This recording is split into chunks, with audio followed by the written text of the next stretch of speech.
Emotional intelligence bye Daniel Goleman. Emotions हमारी जिंदगी के हर फैसले में शामिल होते हैं।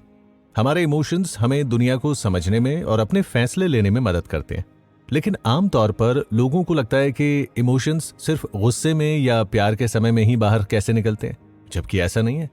तो क्या आप जानते हैं कि आपकी एवरीडे लाइफ पर आपके इमोशंस का क्या इम्पैक्ट होता है? कैसे ये इमोशंस आपकी मदद कर सकते हैं और इनका गलत इस्तेमाल होने पर आप अपने रास्ते से भटक भी सकते हैं। इन्हीं बातों का जवाब दिया है डैनियल गोलमन ने अपनी बुक इमोशनल इंटेलिजेंस में। की लर्निंग। इमोशंस बड़े काम की चीज है भैया। इमोशंस ही बताते हैं कि हमें क्या करना चाहिए। क्या हमारी इमोशंस हमारे रास्ते की रुकावट बनते हैं? और क्या हम बिना इमोशंस के एक बेहतर इंसान बन सकते हैं? दरअसल सच्चाई यह है कि हमारे रास्ते की रुकावट बनने के बजाय इमोशंस हमारे लिए बहुत ज्यादा जरूरी होते हैं और हमें इस जिंदगी में आगे बढ़ने के लिए हेल्प करते हैं। इमोशंस का सबसे पहला फायदा यह होता है कि ये हमें अपनी मेमोरीज से कुछ सीखने में मदद करते हैं। क्योंकि जब हमारा ब्रेन हमारे एक्सपीरियंसेस को स्टोर करने का काम करता है तो उसमें सिर्फ फैक्ट्स ही स्टोर नहीं होते, बल्कि हमारी फीलिंग्स भी स्टोर होती हैं और उन फीलिंग्स की मदद से हम अपने पास्ट के एक्सपीरियंसेस से सबक लेते हैं। फॉर एग्जाम्पल, अगर कोई छोटा बच्चा गर्म तवे पर हाथ लगा दे तो उसे जो दर्द होगा वो उसको अगली बार गर्म तवे को छूने से बचा देगा। इस तरह हमारे इमोशंस हमें एक्सपीरियंस से सीखने में मदद करते हैं और हमें फ्यूचर में फैसला लेने के लिए सही दिशा दिखाते हैं। इमोशंस हमारे लिए दूसरा काम ये करते हैं कि उनकी मदद से हम दूसरों की फीलिंग्स को इंटरप्रेट कर सकते हैं। दूसरों की फीलिंग्स इंटरप्रेट करने के बाद ही हम दूसरों के एक्शन को प्रिडिक्ट कर सकते हैं। जैसे आप रास्ते में किसी ऐसे इंसान से मिले जो बहुत गुस्से में हो, उसकी बॉडी लैंग्वेज, उसके चेहरे को देखकर आपको ये लगता हो कि वो बहुत गुस्से में है, तो आप उसके अगले स्टेप को प्रिडिक्ट कर सकते हैं। यानी आपको यह पता चल सकता है कि शायद अब वो किसी को मारने वाला है। इमोशंस का तीसरा और आखिरी एडवांटेज जो है वो ये है कि वो हमें सही डिसीजन लेने में मदद करते हैं। यानी किस तरह की सिचुएशन में हमें कौन सा कदम उठाना चाहिए और अपने इमोशंस के जरिए ही हम ये तय करते हैं। जैसे रास्ते में मिला वो गुस्से वाला आदमी अगर गुस्से में आपकी तरफ बढ़ रहा है तो आप तुरंत खतरा महसूस करेंगे और आपको ये पता होगा कि अब आपके वहां चले जाने का समय आ गया है। इसीलिए कहा जा सकता है कि जो लोग अपने इमोशंस खो देते हैं वो उन इमोशंस के हिसाब से फैसला लेने की कैपेसिटी को भी खो देते हैं।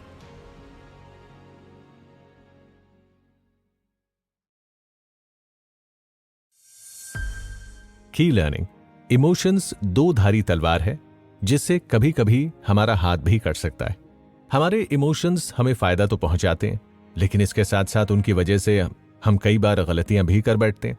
ऐसा अक्सर तब होता है जब हम जरूरत से ज्यादा इमोशनल हो जाते हैं और जब हम बहुत ज्यादा इमोशनल होते हैं तब हमारे दिमाग में कई सारे थॉट्स और डिस्टर्बिंग चीजें एक साथ आने लगती हैं।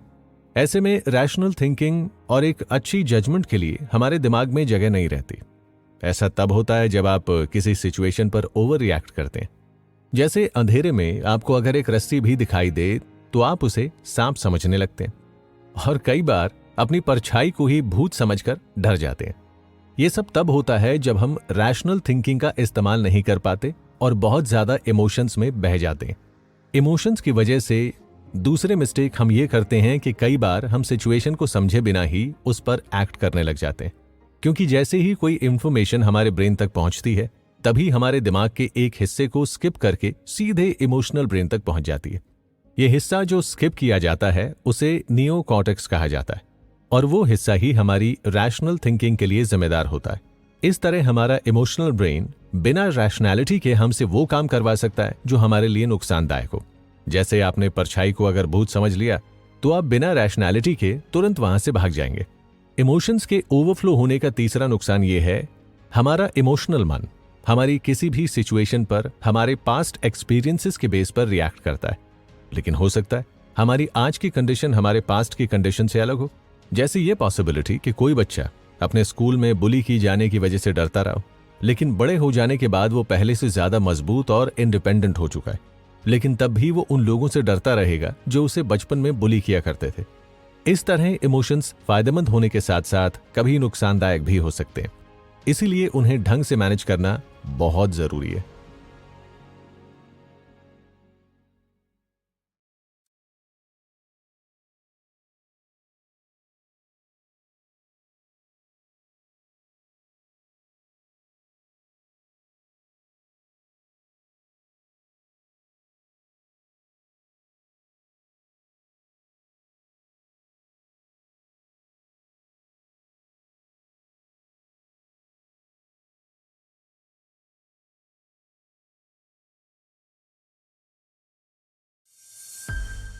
की लर्निंग, इमोशनल इंटेलिजेंस ही है आपके लाइफ गोल्स पूरा करने का फंडा। ये बात तो सही है कि इमोशंस हमारा फायदा और नुकसान दोनों ही कर सकते हैं। फिर ऐसा क्या किया जाए कि हमारे इमोशंस कंट्रोल में रहे और हम उनसे अपना नुकसान ना करवा बैठे? इसका तरीका है इमोशनल इंटेलिजेंस। इमोशनल इंटेलिजेंस की मदद से आप अपनी फीलिंग्स को रिकॉग्नाइज करके उन्हें मैनेज कर सकते हैं और अपने आप को उनसे कंट्रोल होने से बचा सकते हैं। इसमें सबसे पहला स्टेप है अपने इमोशंस को पहचान कर उन्हें नाम देना, यानी ये पता करना कि आप असल में फील क्या कर रहे हैं। कई सारी स्टडी में ऐसा पाया गया है कि जो लोग अपने इमोशंस को रिकॉग्नाइज नहीं कर पाते हैं वो अपने इमोशंस में बहकर वायलेंट हो जाते हैं। अपने इमोशंस को पहचानने के बाद आपका दूसरा काम यह होगा कि ये इमोशंस किस वजह से पैदा हुए हैं इसका पता करना। कई बार आपकी फीलिंग्स इस बात पर डिपेंड करती है कि आप उस समय क्या सोच रहे थे। जैसे अगर आप कहीं रास्ते पर चल रहे हैं और आपको अपना कोई पुराना दोस्त मिल जाए जो आपको देखे बिना ही आगे बढ़ जाए, तो आप सोचेंगे कि शायद वो आपको इग्नोर कर रहा था। आपका यही थॉट आपको आगे जाकर अपसेट करने का काम करेगा। लेकिन अगर आप ये ना सोचें कि उसने आपको इग्नोर किया है, बल्कि ये सोचने लगें कि ऐसा क्यों हुआ कि वो आपको देख नहीं पाया, तो इस तरह सोचने पर यह पॉसिबल है कि आप कोई ऐसी वजह ढूंढ लेंगे और आगे जाकर आप अपसेट होने से बच जाएंगे। इस तरह जब आप अपने इमोशंस को रिकॉग्नाइज करके उन्हें मैनेज करना सीख लेते हैं तो इससे पैदा होने वाली इमोशनल इंटेलिजेंस आपको अपने कुछ गोल्स पूरे करने में मदद कर सकती है। ऐसा होने पर आप अपने काम से डाइवर्ट या डिस्टर्ब नहीं होते और आपका फोकस बना रहता है।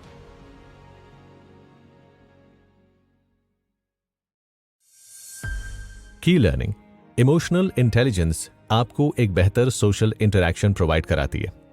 अपनी फीलिंग्स को मैनेज करना एक जरूरी चीज तो है ही, लेकिन आपकी जिंदगी सिर्फ आपकी फीलिंग्स पर डिपेंड नहीं होती, बल्कि आपके आसपास के लोगों पर भी डिपेंड होती है। इसीलिए अपने सोशल इंटरैक्शन को मैनेज करना भी बहुत जरूरी है। यहां भी इमोशनल इंटेलिजेंस आपकी मदद कर सकती है। इमोशनल इंटेलिजेंस की मदद से आप अपने आप को दूसरों की जगह पर रखकर उनकी सिचुएशन को समझने की कोशिश कर सकते हैं। मान लीजिए आपने अपने पापा से अगर कोई चीज मांगी और उन्होंने देने से मना कर दिया, तो ये पॉसिबल है कि आपको गुस्सा आएगा। लेकिन अगर आपने इमोशनल इंटेलिजेंस अचीव कर ली है तो आप अपने पापा की कंडीशन भी समझने की कोशिश करेंगे कि हो सकता है कि वो चीज उनके बजट से बाहर की हो या फिर वो आपकी भलाई के बारे में सोच रहे हैं। इस तरह से सोचने पर न सिर्फ आपका गुस्सा कम होगा, बल्कि आपका अपने पापा के साथ रिलेशन भी पहले से बेटर हो जाएगा। धीरे धीरे इमोशनल इंटेलिजेंस की मदद से आपका बिहेवियर ऐसा हो जाएगा कि दूसरे लोग भी आपके हिसाब से काम करने लगेंगे। जैसे आपकी मनपसंद चीजें ना दिलवाने पर अगर आप अपने पापा पर गुस्सा करें तो इससे आपका अपने पापा के साथ रिलेशन तो खराब होगा ही, ऊपर से आपको अपनी मनचाही चीज भी नहीं मिलेगी। लेकिन अगर आपने अपने पापा की सिचुएशन को समझकर कोशिश की तो अगली बार हो सकता है कि आपके पापा आपको किसी चीज के लिए मना ना करें। इसीलिए यह कहा जा सकता है कि जिन लोगों के पास इमोशनल इंटेलिजेंस होती है उनके सोशल रिलेशंस आम लोगों के कंपैरिजन में बेहतर होते हैं और उनके पर्सनल से लेकर प्रोफेशनल लाइफ तक बहुत अच्छे से चलती है।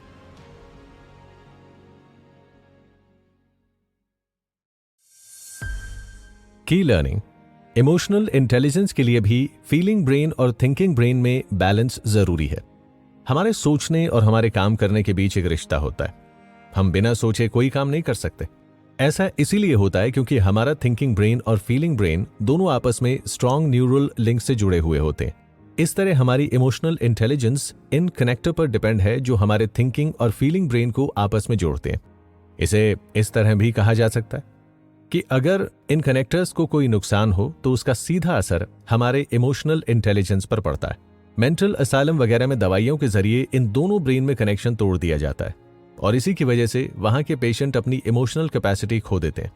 थिंकिंग ब्रेन और फीलिंग ब्रेन के बीच में कनेक्शन इसीलिए भी इंपॉर्टेंट है क्योंकि हमारा थिंकिंग ब्रेन फीलिंग ब्रेन की गलतियों को ठीक करने का काम करता है। ये काम हमारे इमोशनल सेल्फ रेगुलेशन के लिए बहुत जरूरी है। इमोशनल सेल्फ रेगुलेशन की शुरुआत एक स्टिमुली से होती है। स्टिमुली का मतलब कोई जोर का झटका या फिर कोई शॉकिंग वगैरह। ऐसी कोई चीज आपके सामने आने पर आपका इमोशनल ब्रेन बहुत तेजी से काम करने लगेगा। ऐसी कंडीशन में आपकी फीलिंग ब्रेन उस स्टिमुलस को खतरे के रूप में देखेगा और आपकी बॉडी में एक अलर्ट चली जाएगी। यहां हमारे थिंकिंग ब्रेन का काम शुरू होता है जो इस प्रोसेस को रेगुलेट करने का काम करता है। थिंकिंग ब्रेन ने देखा कि वाकई में वहां कोई खतरा है या नहीं। अगर कोई खतरा नहीं है तो हमारी बॉडी और माइंड को शांत कर देता है।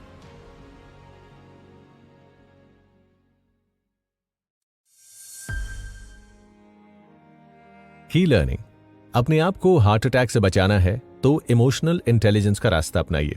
एक सक्सेसफुल जिंदगी जीने का राज क्या है? हो सकता है कई लोगों को लगे कि इसका जवाब है एक हाई आईक्यू, क्योंकि आमतौर पर हमेशा मानते हैं कि जो इंसान बहुत इंटेलिजेंट होता है वो एक खुशहाल जिंदगी जीता है।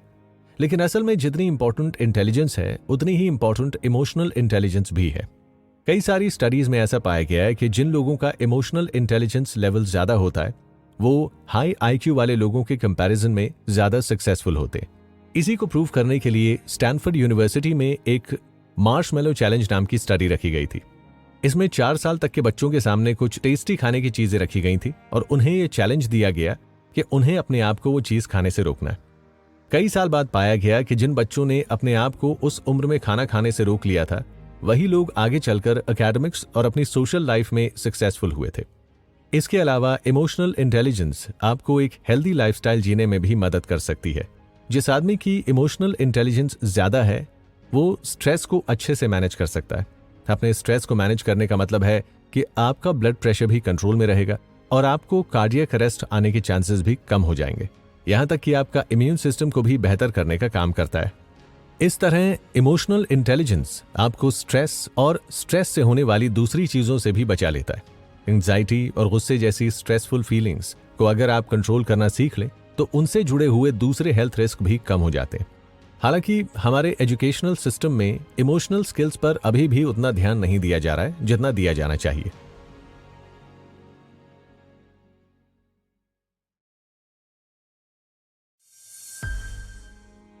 की लर्निंग, बच्चों की इमोशनल इंटेलिजेंस का सीधा रिश्ता हमारी सोसाइटी के फ्यूचर से है।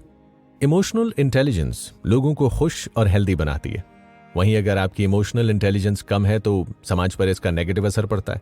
समाज में जितने ज्यादा क्राइम होते हैं उनका सीधा रिश्ता समाज की इमोशनल इंटेलिजेंस के कम होने से है। आपको याद होगा साल 2012 में दिल्ली में निर्भया गैंगरेप जैसा भयानक कांड हुआ था। उस गैंगरेप के आरोपियों में 18 साल से कम उम्र का लड़का भी शामिल था। अगर उस लड़के की इमोशनल इंटेलिजेंस बेहतर होती और वो इंपल्सिव रिएक्शन ना देता तो शायद एक लड़की की जान बच सकती थी।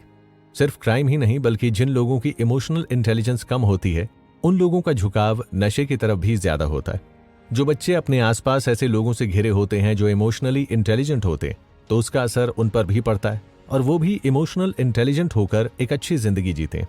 कुल मिलाकर बात यह है कि बच्चों की इमोशनल इंटेलिजेंस पूरी सोसाइटी के लिए बहुत जरूरी है, क्योंकि आज जो बच्चे हैं वही कल के पेरेंट्स होंगे, वही लोग देश और समाज को संभालेंगे। इसीलिए अगर हमें अपनी सोसाइटी को बेहतर बनाना है तो उसकी शुरुआत आज से ही हो सकती है।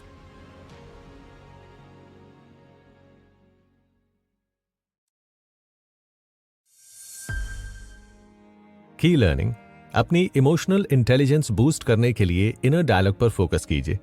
इमोशनल इंटेलिजेंस है तो बहुत काम की चीज, लेकिन अपनी इमोशनल इंटेलिजेंस को बूस्ट कैसे किया जाए? सबसे पहला तरीका जो आप इसके लिए अपना सकते हैं वो है इनर डायलॉग। जब आप अपनी फीलिंग्स और अपने इमोशंस के बारे में अपने आप से बात करने लगेंगे तो आप उन्हें आइडेंटिफाई करने लगेंगे और एक बार अपनी फीलिंग्स को रिकॉग्नाइज करने के बाद उन्हें मैनेज करना आसान हो जाएगा। जैसे अगर आप किसी बात से हर्ट हो तो आपको अपने आप से सवाल पूछना चाहिए कि आखिर ऐसा क्या हुआ जिसकी वजह से आप हर्ट महसूस कर रहे हैं। एक बार आप अपनी फीलिंग्स को आइडेंटिफाई कर लेंगे तो उसके बाद आप दूसरे इंसान के पर्सपेक्टिव से भी सोचना शुरू कर देंगे और आप अपने आप समझने लगेंगे कि शायद दूसरा इंसान आपको हर्ट नहीं करना चाहता था, लेकिन किसी वजह से आपको उनकी वजह से तकलीफ हुई है। इस तरह से दूसरों के बारे में सोचने पर आपके अंदर एम्पैथी पैदा होगी। इसके अलावा आप बातचीत के दौरान सामने वाले इंसान की बॉडी लैंग्वेज भी अपना सकते हैं। यानी अगर कोई आपके सामने सीरियस बात कर रहा है तो आपकी बॉडी लैंग्वेज भी सीरियस होनी चाहिए। इसके अलावा अगर आप सेल्फ मोटिवेशन और पॉजिटिविटी को बढ़ाना चाहते हैं तो आपको इस तरह से सोचना चाहिए कि अगर आपके फेलियर्स किसी ऐसी चीज की वजह से हैं जिसे बदलने पर आप सक्सेसफुल हो सकते हैं तो आपको उन चीजों में चेंज करना शुरू कर देना चाहिए। यानी अगर आपकी सक्सेस आपके एक्शन पर डिपेंड करती है तो उसके लिए कोशिश करना आसान हो जाता है। इसके बजाय आपको यह नहीं सोचना चाहिए कि आपका फेलियर ऐसी चीजों की वजह से है जिन्हें कभी बदला नहीं जा सकता। कुल मिलाकर बात यह है कि आपको इस तरह के थॉट प्रोसेस से बचना है जहां आपके लिए बदलाव की कोई उम्मीद ना हो।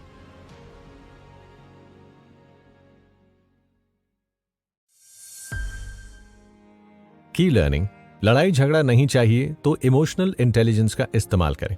इमोशनल इंटेलिजेंस के बारे में हमने आपको बहुत सारी बातें बताई, लेकिन अब आपके दिमाग में यह सवाल उठ रहा होगा कि इस नॉलेज का इस्तेमाल जिंदगी में कैसे किया जाए। इसीलिए अब हम आपको कुछ ऐसे तरीके बताएंगे जिनकी मदद से आप आसानी से इमोशनल इंटेलिजेंस का इस्तेमाल अपनी रोजमर्रा की जिंदगी में कर सकते हैं।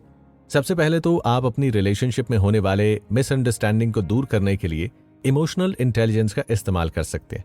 आमतौर पर ऐसा देखा जा सकता है कि लड़कियां अपनी फीलिंग्स और इमोशंस के बारे में बात कर लेती हैं, लेकिन लड़के अपनी फीलिंग्स को मिनिमाइज करके उन्हें छुपाने की कोशिश करते हैं।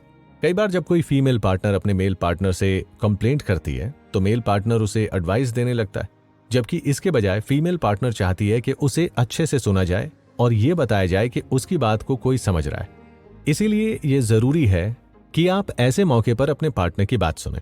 आप ये भी कर सकते हैं कि जब किसी बहस के दौरान आपका मूड खराब होने लगे तो आपको एक छोटा सा ब्रेक लेकर अपने आप को शांत कर लेना चाहिए, क्योंकि कई बार जब इमोशंस बहुत स्ट्रांग होते हैं तो आप ढंग से किसी चीज के बारे में सोच नहीं पाते।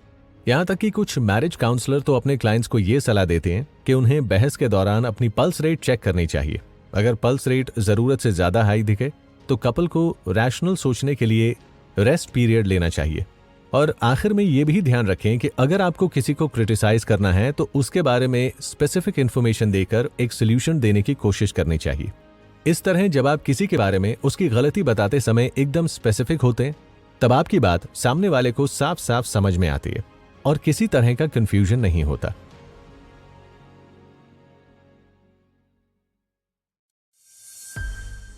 इमोशंस हमारी जिंदगी में बहुत सारी चीजों को डिसाइड करते हैं, उनसे नुकसान और फायदा दोनों हो सकता है। इसीलिए इमोशनल इंटेलिजेंस एक ऐसा स्किल है जो आपके इमोशंस को पहचान कर उन्हें मैनेज करने में मदद करती है।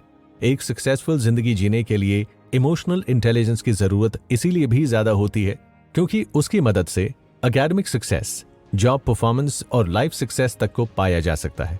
तो ये थे कुछ की पॉइंट्स डैनियल गोलमन की किताब इमोशनल